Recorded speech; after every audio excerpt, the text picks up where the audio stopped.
Gentlemen, my first guest tonight is the former Senate Majority Leader and the 1996 Republican presidential nominee. It's truly an honor having him here tonight on the program. Please welcome the real Senator Bob Dole.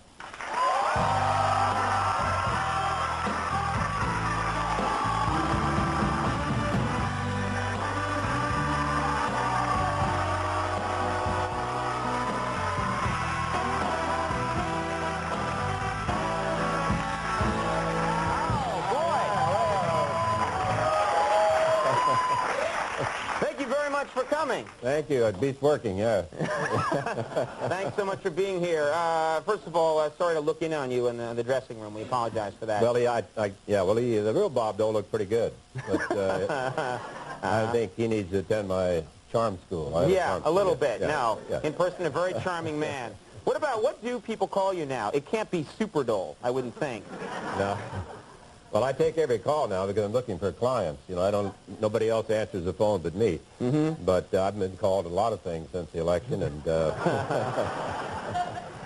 I like Bob the best. I got more. This time, Bob Dole got more votes than any other Bob in history who's run for president. There's never been another Really? Bob run for president. You beat right. Bob Newhart? I beat Bob Newhart, Bob Hope. Everyone else who's run. What about? How has your life changed since the election? I mean, this has got to be a tremendous change. It's got to be how is life, everyday life, just different for you now? Well, I walk the dog more, and my wife has full-time work, so I spend more time at home doing little things around the house. Mm-hmm. But and also, you know, you find that you putter around the house? It doesn't take long. It's only 1,800 square feet. Seriously? But you just do little household, you feed the topiary and stuff? Make the bed, you know, and things like that. Pick up last week's papers. Mm-hmm. But oh, God, that's not true. But it's even more difficult traveling because in the campaign, of course, we had our own campaign plane. And I went out to the airport. I haven't traveled much. Went out to the airport about 3 weeks ago, I guess, to come to New York. And I went to U.S. Airways, and the lady said, you know, where's your photo ID? I said, I voted for you, but you can't get on unless you have a photo ID. And I said, how do you know you voted for me? You know. Well, wait a minute. Is this really happened? Because I know you did a Visa commercial that makes fun of that. It really happened to you? It really happened. And I didn't know that you needed the photo ID, but I happened to be with another person named Mike Glassner who had his picture, so they let us both on because they trusted him. Oh, I'm sorry. That's incredible to me. Now, you've been in the news. You got in the news a little while ago, and this is a big story. You loaned Newt Gingrich, your friend, who's in a little bit of trouble, $300,000. Well, I hadn't made the transaction yet, but it's under discussion. You mean you might welch on this thing? No, I don't know. Hey, Newt, Bob's going to skip town. Yeah. That's the feeling I get. Well, I had a lot of calls. In fact, the first call I had was from Andy. He said he was being underpaid. He'd like to... He is underpaid, actually. He could borrow $10,000 or $20,000. But this does raise an issue that when someone as public a figure as you loans someone $300,000, I would think people start coming out of the woodwork. Oh, we've had a lot of requests. People write and say, I'm a Republican. Please send $10,000. You know? I've got to borrow it first so I can loan it to Newt. So, but is that true? You don't have the money yourself? I've got it laid aside, yes. You got it in the house somewhere, don't you? No, not in the house. I think it's in the bank.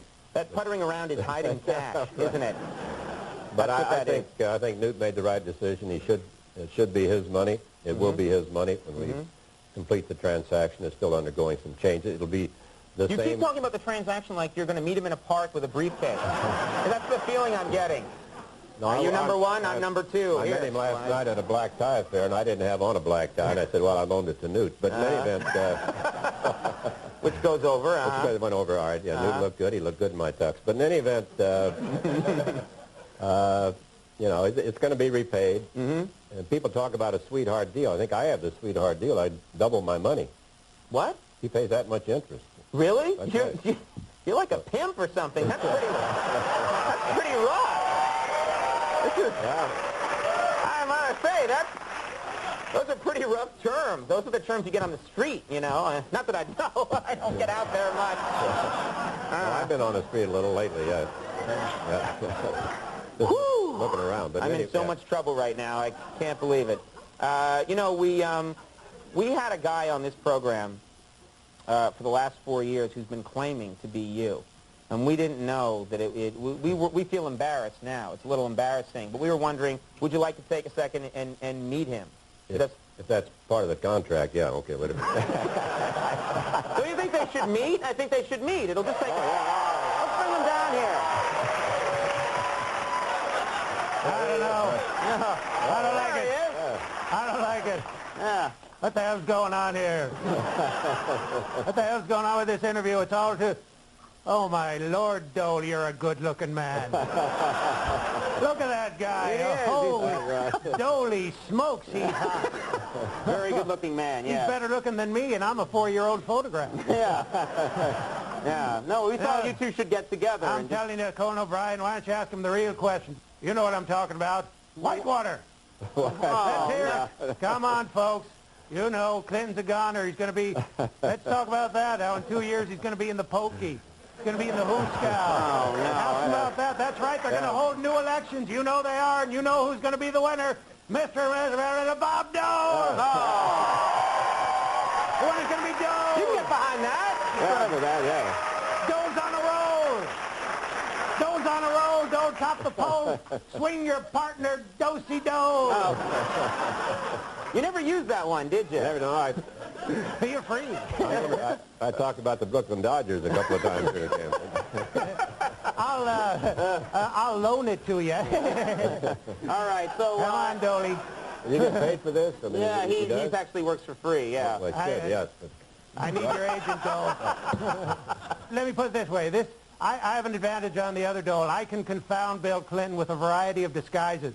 Huh? That's right. Really? That's right. I'm curious to see those. Take a look at this one. All right. Boom. Look at me. I'm a hippie. I'm not Dole at You like that all. one? Hippie Dole. That's a nice one, yeah. Swing your partner. Yeah, 23 let's see the next one. I'm Yeah. a hippie. Let's see the next one. Here's another one. Boom.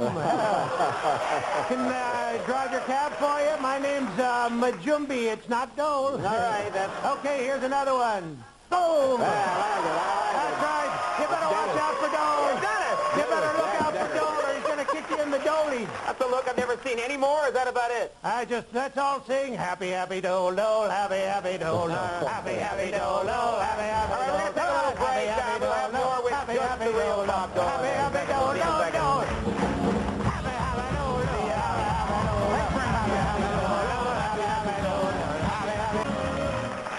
Dole, We're back, everybody, here with the real Bob Dole, and you mentioned earlier that you're working now, and I didn't clarify, you're now working in a law firm. Is that right? well, I'm in a law firm. But you're... I haven't done any work yet. You haven't done anything yet? Well, I don't practice law or lobby, so I don't know what else They're going to tell me one of these days what it is, but I haven't been paid either, so I've earned about everything I've... Wait a minute. So they gave you this job, you're there, you don't know anything about the law, and you do no work, and you're admitting it on national TV. Right, I'm about in the same category you are and other people are. That's fine. I've always wanted to be a talk show host. Did you always want to be a talk show host, really? I thought that'd be a great sport, but I am a lawyer on a talk show program, so... Right. So it kind of worked out. Would you actually, what kind of talk show would you want? Would it be one about the issues, or would you do a lot of comedy? I like the give and take. I mean, it seems to be probably be hopefully some comedy, but just give and take, back and forth with people, and as you do a great job, and... Well, that would be something that's feasible. I mean, you're Super Dole. You could say, people would watch your show. You could say, I would like to have a talk show. Is that something you'd really consider doing? Well, I might, but I have Just don't take the 12:30 slot on another network. That's all I ask. Daytime. I don't think, people aren't particularly interested in political books don't sell. I'm not certain politicians sell that well, but there are a lot of things you can have fun with about politicians or lawyers or other people, and my view is that there's a life after politics, and that's what the law firm's about. It's a good law firm, a lot of Democrats in the firm, and I'm trying to, they're happy to have one Republican. So. Right, even if he's not doing anything, you're hanging out of the water cooler. I wave a lot. I hang out at the water cooler. And I This greet is all, good Snapple. Hey, why don't you go to work? I greet all their Republican clients. Oh, I see. Okay. Well, speaking about good life after politics, shortly after the race, President Clinton gave you, or presented you with the Presidential Medal of Freedom, right, which is a very high honor. Did you think, were you thinking at all in the back of your mind, had you won the election, what you would have given President Clinton? Well, yeah, I thought about it a lot.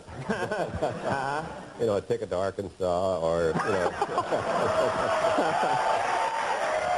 I could have helped him pass, you know. But it was a very fine gesture, I want to say, seriously. I appreciate it very much. Probably don't deserve it, but I took it. And and you're showing it to people at the law firm. Oh, yeah, I've got yeah. that, right. Look at that, pal. Now get back to work. Right. Yeah. But I must say, being in a campaign, a national campaign, is a great experience. I mean, you meet so many good people in both parties. Some people that don't vote at all. But I think it's an experience that, well, actually, I'll never have again. But now, if Elizabeth runs, it's my last chance to get to the White House. So You'd be first man. We haven't had one of those. No, if Elizabeth, if your wife runs and wins, you know, would you be comfortable in that role, being the first man? I've thought about it a lot. I'd be a little like Dennis Thatcher. I remember when Mrs. Thatcher went to the Falkland Islands and took her husband along. I think he went back with her. I've never gotten the full story, but in any event, I know I wouldn't have an important role, but I'd have a car and a driver. So. You just want the perk. You'd have a good time. And I could be on the show more. You know. Oh, on this show? No, I wouldn't have anything to do then. That's pretty much when people have nothing left to do, they come here. Yeah, that's kind of the pattern. Somebody there to walk the dog and you know, make all those things. I'd be freed up. I could be in charge of redecorating. Good, but I'm not. You know, I don't want to suggest she's even talked about it to me. But would you encourage her if she said to you tomorrow, I think I might want to run for president? Would you say go ahead and do it? I'd say, you know, wait a couple of years. You know, I mean, wait. You know, a little early. I mean, they're already taking polls on the year 2000. Some of the pollsters. I think it's a bit early, but there'll be an election in the year 2000, and there'll be a number of good candidates in both parties, and that's the way the process works. And we need to reach out as a Republican, I'll say, reach out to more people, attract more blacks, Hispanics, Asians, young people to our party. And, you know, if Elizabeth was the candidate, I think she would do a good job at that. Yeah. Maybe she'll come on the show. Yeah, right. Talk to us about it. You know, we're just about out of time. I wanted to say we've done, you know, we've had fun with President Clinton. We've had fun with you on the show over the years, right, but you've always been an incredible sport about it. You're an incredibly nice and funny person, and we were incredibly thrilled that you came on the show to talk to us. And we hope you'll come back anytime you want. And, you know, we just can't thank you enough for being here. We wish you the best of luck with everything. Things are going very well. Thank you. All right. Thank you very much for doing it. I wanted me to move It's over Bob there. Dole. It's Super Dole, everybody. We're going to take a break. When we come back, David Blaine is going to be here, a magician. Will you stick around for him? Oh, yeah, He's going to stick around and do magic.